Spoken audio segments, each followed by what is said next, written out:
The longest government shutdown in U.S. history has come to an end, for now. And through it all, accusations of racism were never far from the mouths of Trump haters. 2 Fridays ago, students from a Kentucky Catholic high school discovered that wearing red Make America Great Again hats in public is a gesture of aggression, not to mention an act of racism, sexism, xenophobia, bigotry, and oppression. This is a narrative the mainstream media has eagerly weaved for the past few years. Not surprisingly, they rushed to condemn the teenagers and were quickly proven wrong. A frequent CNN political commentator even said the MAGA hats worn by the Kentucky teenagers are as maddening and frustrating and triggering to look at as a KKK hood. Lawmakers began border security negotiations amid temporary government funding delayed even before the Kentucky teenagers splashed onto the national scene. Trump haters insisted that the president's call for a southern border wall is a symbol of his racism against brown people. Few, however, have bothered to pay attention to a core principle the Trump administration has repeatedly emphasized in the immigration debate. It is, as scholar John Foney points out, the principle of government by consent of the governed, or democratic sovereignty. Legal immigrants are increasingly reluctant to let the worshippers of identity politics speak for them. Do free peoples have the right to determine their own immigration policy? Foney asked on a panel discussion at the Hudson Institute in Washington last summer. Or will this be determined for them, including by the migrants themselves, arriving without the consent of the people? This is a fundamental and existential question for Americans. And in recent months, it has become an even more urgent one, as caravans of migrants arrived on the southern border demanding entry, with some of them scaling fences, climbing walls, and attacking Border Patrol agents. Trump haters have responded by ramping up their hysteria and obsession with racism.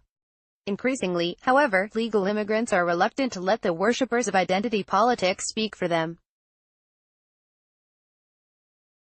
In 2017, a group of legal immigrants from China founded the Maryland Chinese American Network (MDCAN) to oppose to the sanctuary laws proposed in their state. Members of the organization spent years navigating the U.S.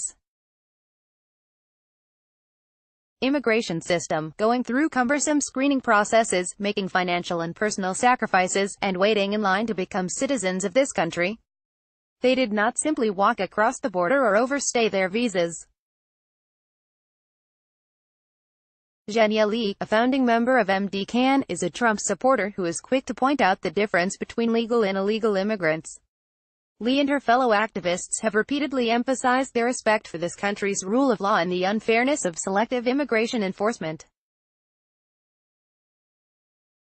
Since its founding, MDCAN has successfully defeated sanctuary laws proposed on the state and local levels in Maryland. Unlike Li, Trump haters often refuse to even ponder the appeal and logic of Trump's agenda.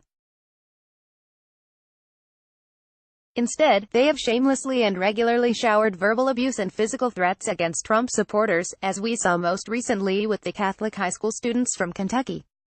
Meanwhile, Trump critics of the nonviolent persuasion have self-righteously flung their political bias and intellectual intolerance far and wide, accusing the president, and those who support his call for building a wall, of racism or enabling it. As CNN's Don Lemon argued recently, even if a Trump supporter is not a racist, he certainly had to overlook racism and bigotry. Click here to get the Fox News app. These detractors, however, have been willfully blind to what lies at the heart of Trump's political revolution, an abiding faith in the American dream, and an unabashed belief that its pursuit is a privilege, not an entitlement.